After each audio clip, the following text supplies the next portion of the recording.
Dear students, I am Dr. B. Punchandra Rao, Department of Chemistry, School of Science, Geetam, Hyderabad. Today we are going to discuss an important and relevant topic to present day situation. That is chemical disinfectants. Stay clean, stay healthy. Before going into the topic, let us ask ourselves a simple question. Are we alone? The answer is we are never alone. We are never alone. See, human body is inhabited by trillions of tiny living microorganisms. Those are called cells. Roughly 100 trillion cells. Human body is made up with roughly 100 trillion microorganism cells, and approximately 90% of these cells are independent microorganisms, and probably 30% of these cells are human cells. Only 30% of cells are human cells. This means we are never alone. Our body is made from 30 trillion human cells along with 70 trillion microorganism cells. These microorganisms reside in multiple sites of our body, including skin, mouth, nose, lungs, and stomach. Most of the microorganisms are not harmful. Even these are helpful in body functions like digestion. But few are harmful if they get into wrong place or even boom in number. So, the invasion and multiplication of microorganisms that are not normally present within the body is called infection. Generally, our immune system protects us against these infectious agents. A well-working immune system prevents germs from entering into body and kills them or limits their harm if they get in. To keep our immune system healthy, get plenty of sleep, stay active, be happy, and eat healthy food. Even our immune system is always ready to protect us from these infectious agents. It may fail sometime due to invasion of a new and bad germs. Please remember, prevention is always better than cure. So, how do we stop this, guys, to enter into our body and multiply? The answer is by following proper cleaning and disinfecting techniques. So, what is meant by cleaning? The absence of germs is called cleaning. How do we achieve that? By using certain chemicals. These chemicals would destroy or deactivate these infection causing germs. If you see more specifically the definition of cleaning, actually it is a question of quality. So, what is the acceptable level of quality? Is it 95%, 99.5%, or even more?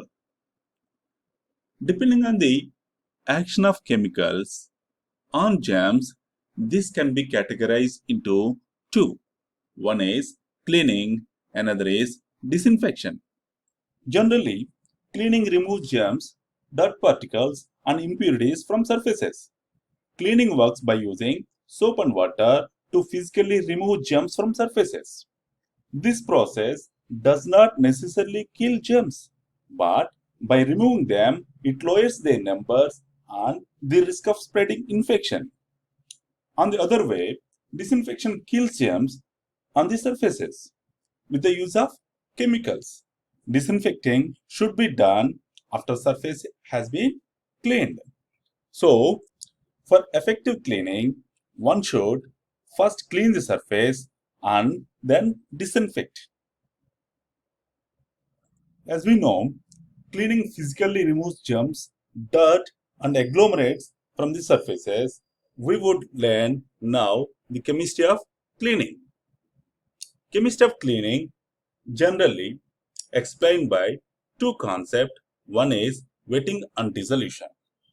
In wetting and dissolution mechanism, there are four steps present. First step is the wetting of the agglomerate followed by penetration of liquid into pore systems due to capillary forces.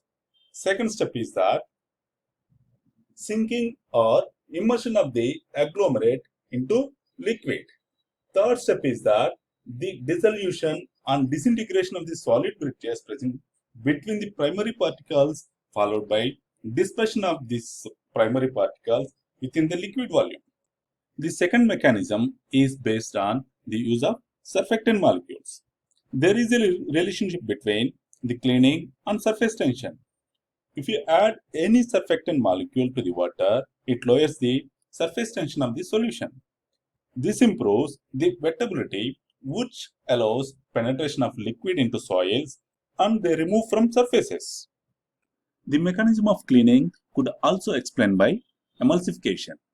We know that the surfactant molecules contains both hydrophobic and hydrophilic ends. Also, the dirt particles are hydrophobic in nature. Once a surfactant is added to water, the hydrophobic end would try to stay away from the water. They do this by organizing themselves into a shape of sphere with the hydrophilic ends on the outside and hydrophobic ends are in the inside. The spherical shape of surfactants is called a micelle. The micelles are important because it entraps the soil agglomerate particles inside the surfactant. The attraction of the hydrophobic soil to the inside of the surfactant micelle helps in loosen the soil from its surface. Once soil lifts off surface, it becomes suspended in water. This suspension is also known as emulsification of the one liquid into another. Please check the images shown here. We could see the use of chemical disinfecting agents to control the spread of infection in this present COVID time. Now, we would see few common chemical disinfectants. Those are alcohols, phenolic compounds,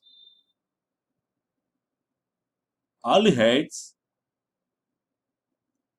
halogen releasing compounds, peroxygen compounds, and quaternary ammonium compounds. In this slide, the chemical structures and formulas of various chemical disinfectants are listed along with their applications. Now, I am giving a small assignment work to you. That is, draw a table on a white paper and write the formulas of individual chemical disinfectants against their names.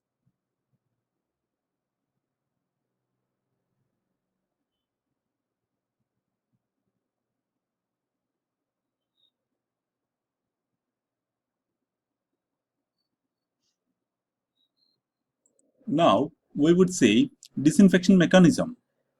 Disinfection commonly takes place because of cell wall corrosion of microorganisms or changes in cell permeability. Disinfectants have three mechanisms of action on cell structure.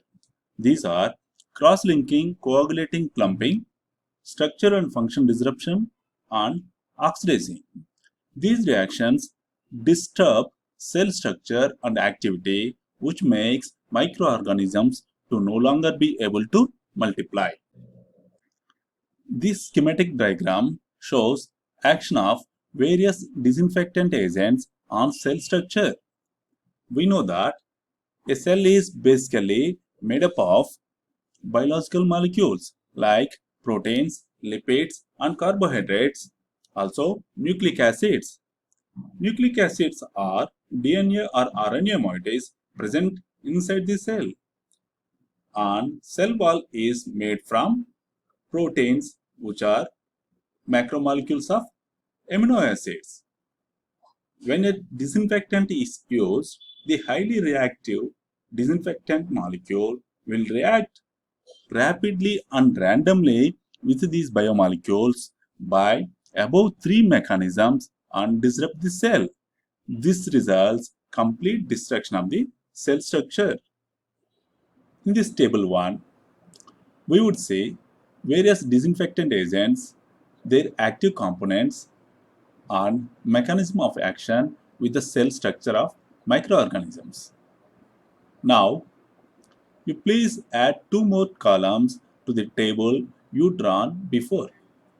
In one column, mention active component of disinfectant agent, and in another column, mention the mechanism of action on cell structure of gem.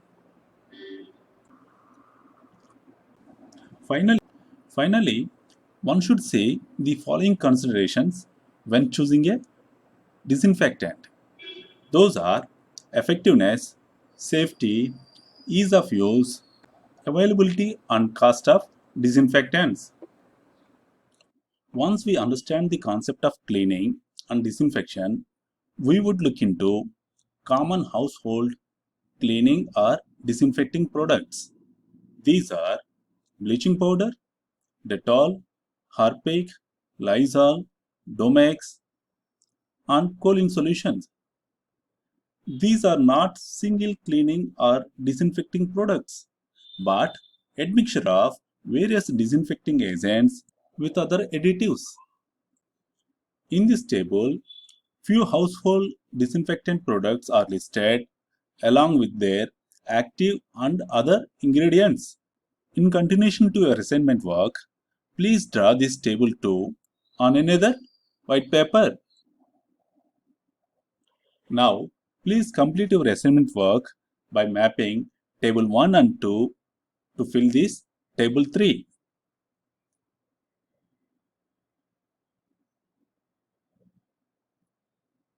Thank you. Thank you for your attention.